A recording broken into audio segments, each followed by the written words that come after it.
Est-ce que tu penses que le marché immobilier au Québec va s'effondrer à cause que les acheteurs vont devoir payer la rétribution éventuellement? Reste avec moi jusqu'à la fin du vidéo, je vais t'expliquer exactement pourquoi je pense que le marché ne sera pas tant impacté, puis les avantages et les désavantages de cette décision-là. Après ma barre, le Québec est encore une des seules provinces où la rétribution est payée par le vendeur en tout temps. Donc, toutes les autres régions, États-Unis, Europe ou autres, la rétribution, il y a une partie vendeur qui est payée par le vendeur, il y a une partie acheteur qui est payée par l'acheteur. La grande nuance avec tout ça, c'est qu'à ce moment, quand la rétribution est payée par le vendeur, l'acheteur n'a pas à la supporter. Donc, il y a déjà ses frais d'acquisition, la taxe de bienvenue, etc., qu'il doit supporter quand il fait une acquisition, qui fait que si on rajoute une rétribution à l'intérieur de ça, ça rend les charges d'acquisition exorbitantes.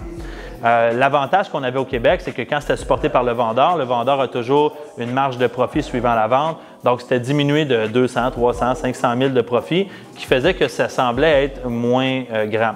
Le dilemme qu'on a au Québec, c'est qu'actuellement, la commission de l'acheteur ne peut pas être financée, contrairement aux autres régions où la commission de l'acheteur était financée. Les avantages que ça fait que la commission soit payée par l'acheteur au lieu d'être le vendeur, c'est que ça va enlever une certaine compétition, à savoir l'acheteur qui ne sait pas combien que son courtier reçoit de commission. Je te donne un exemple. En ce moment, au Québec, quand un acheteur travaille avec un courtier pour visiter des propriétés, il ne sait pas ça va être quoi la paye de son courtier immobilier avant même de faire une offre d'achat, qui peut porter à croire que s'il y a une rétribution plus avantageuse d'une propriété versus un autre, il est possible que son courtier le dirige vers une propriété qui est plus payante pour lui versus la bonne propriété.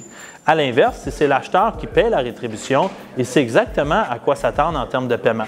Ce qui fait que ça ne fonctionne pas actuellement au Québec, c'est le fait que la rétribution n'est pas payable, n'est pas finançable par la banque, qui veut dire que l'acheteur doit la payer upfront. Si par contre elle était finançable, l'acheteur aurait, la première des choses, le choix de choisir son professionnel basé sur la rétribution, mais aussi basé sur qu'est-ce qu'il y a à offrir. Donc oui, il y aurait une compression dans les rétributions, donc il viendrait à moindre et moindre, parce qu'il y a des gens que ce serait leur approche de diminuer leur rétribution, mais plus loin que ça, c'est qu'on aurait peut-être des structures à commission fixe, on aurait peut-être des structures où les rétributions sont plus élevées, mais il y a plus de frais qui sont payés à l'acheteur, qui donnerait 100% du contrôle entre les mains de l'acheteur.